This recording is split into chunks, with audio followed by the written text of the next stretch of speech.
আসসালামু আলাইকুম। আশা করি সকলেই ভালো আছেন। সুপ্রিয় চাকরি প্রত্যাশী ভাই বোনেরা, তথ্য ও সম্প্রচার মন্ত্রণালয়ের নতুন একটা নিয়োগ সার্কুলার প্রকাশ করা হয়েছে। তো এর আগে আপনারা যে সার্কুলারটা দেখছিলেন, ওইটার সময় কিন্তু ২১ তারিখে শেষ হয়েছে।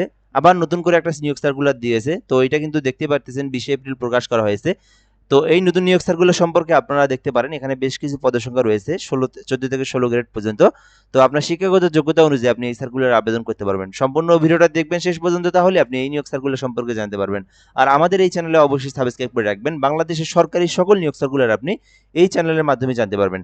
তথ্য ও সম্প্রচার মন্ত্রণালয়ের নিয়োগ সার্কুলার, যেটা হচ্ছে বাংলাদেশ চলচ্চিত্র সার্টিফিকেশন বোর্ড নিয়োগ থেকে প্রকাশিত হয়েছে। আর এই ওয়েবসাইট হচ্ছে বিএফসিবি গভ.বিডি লিখে আপনারা সার্চ করলেই তথ্য ও সম্প্রচার মন্ত্রণালয়ের বাংলাদেশ চলচ্চিত্র সার্টিফিকেশন বোর্ড আপনি ওয়েবসাইট পেয়ে যাবেন। ওখান থেকে নোটিশ বোর্ড থেকে সার্কুলারটা ডাউনলোড করে আপনি দেখতে পারবেন। যাই হোক, এখান থেকে আমরা দেখব তথ্য ও সম্প্রচার মন্ত্রণালয় বাংলাদেশ চলচ্চিত্র সার্টিফিকেশন বোর্ডের রাজস্ব খাতভুক্ত ১৪ থেকে ১৬তম গ্রেডের নিয়োগ সার্কুলার প্রকাশ করা হয়েছে, যেখানে বাংলাদেশের যে কোনো জেলা যে কোনো প্রার্থী যে কেউ চাইলে আবেদন করতে পারবে। তো এখান থেকে আমরা শুরু করব। এর মধ্যে বলে নিই, যারা আমাদের এই চ্যানেলে নতুন অবশ্যই সাবস্ক্রাইব করে রাখবেন। বাংলাদেশের সরকারি সকল নিয়োগ সার্কুলার আপনি জানতে পারবেন এই চ্যানেলে আপলোড দেওয়া হয়। যারা নতুন আছেন অবশ্যই সাবস্ক্রাইব করে রাখবেন। তো ১ নম্বর পদের নাম ষাট মুদ্রাক্ষরিক কাম কম্পিউটার অপারেটর, যেখানে মোট ১টি পদ রয়েছে। এখানে বেতন স্কেল ১৪ গ্রেডে নিয়োগ দেওয়া হবে এবং ১৪ গ্রেডের পদের সংখ্যা এটা। ষাট মুদ্রাক্ষরিক কাম কম্পিউটার অপারেটর। শিক্ষাগত যোগ্যতা চাওয়া হয়েছে কোনো স্বীকৃতি বোর্ড হইতে উচ্চ মাধ্যমিক সার্টিফিকেট বা যারা এইচএসসি পাস করেছেন, যারা শুধুমাত্র এইচএসসি পাস করেছেন এবং যাদের ষাট মুদ্রাক্ষরিকের ট্রেনিং করা আছে বা কম্পিউটার সম্পর্কে এইরকম স্পিড রয়েছে, অভিজ্ঞতা জানা রয়েছে, এইটাতে আবেদন করতে পারবেন। এছাড়াও অফিস সহকারী কাম কম্পিউটার মুদ্রাক্ষরিক রয়েছে, ১৬ গ্রেডে একটি পদ রয়েছে। যারা শুধুমাত্র উচ্চ মাধ্যমিক পাস করেছেন, অর্থাৎ যারা এইচএসসি পাস করেছেন এবং যাদের কম্পিউটার সম্পর্কে বেসিক নলেজ রয়েছে, তারাই কিন্তু অফিস সহকারী কাম কম্পিউটার মুদ্রাক্ষরিকে আবেদন করতে পারবেন। এছাড়াও ড্রাইভার পদ রয়েছে, একটি পদ রয়েছে ১৫ গ্রেডের। এখানে আবেদনের জন্য শিক্ষাগত যোগ্যতা চাওয়া হয়েছে জাস্ট অষ্টম শ্রেণী পাস।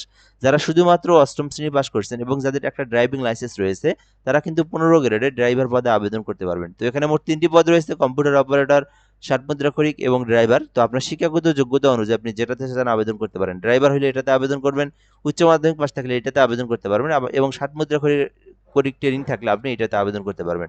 আবেদন করতে যে মূল বিষয়গুলো, আবেদন করতে আপনার বয়সটা অবশ্যই ১৮ হতে ৩২ এর মধ্যে থাকতে হবে, তাহলে আপনি আবেদন করতে পারবেন। আর এটা কিন্তু সরকারি স্থায়ী নিয়োগ সার্কুলার। আবেদন করার জন্য লিঙ্ক দেওয়া রয়েছে, bfcbteletalk.com.bd থেকে আবেদন করতে হবে। আমি আবারও বলে দিচ্ছি, যারা নিজেরা আবেদন করতে যাচ্ছেন অনলাইন অথবা গুগলে সার্চ করবেন bfcbteletalk.com.bd, এটা লিখে অনলাইনে সার্চ করলে আবেদনের ফর্ম পেয়ে যাবেন। ওখান থেকে আপনার সকল তথ্যগুলো পূরণ করে আপনার আবেদনটা সম্পূর্ণ করতে হবে। আর এই আবেদনটা কিন্তু ২২ এপ্রিল থেকে শুরু হয়েছে, যেটা কিন্তু ৭ মে থেকে চলমান থাকবে, অর্থাৎ বর্তমানে আবেদনটা চলমান রয়েছে। একেবারে মে মাসের ৭ তারিখ পর্যন্ত আপনারা এই সার্কুলারে আবেদন করতে পারবেন। আবেদনের জন্য আপনাদেরকে ছবি, স্বাক্ষর এগুলো সবকিছু আপলোড দিয়ে আপনার সম্পূর্ণ তথ্যগুলো আপলোড করে আপনার আবেদনটা সম্পূর্ণ করতে হবে।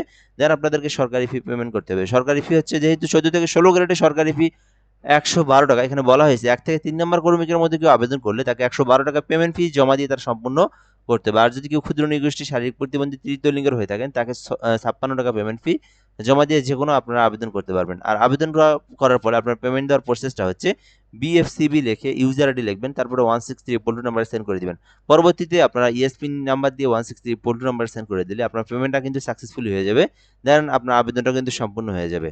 তো যারা তথ্য মন্ত্রণালয় সম্প্রচার মন্ত্রণালয়ে আবেদন করতে চাচ্ছেন, দ্রুত সময়ে এই আবেদনটা করে নিন। এইটা একটা সরকারি স্থায়ী নিয়োগ সার্কুলার। তো আশা করি বুঝতে পেরেছেন। তো ভিডিওটা এ পর্যন্তই। ধন্যবাদ, ভালো থাকবেন। আসসালামু আলাইকুম।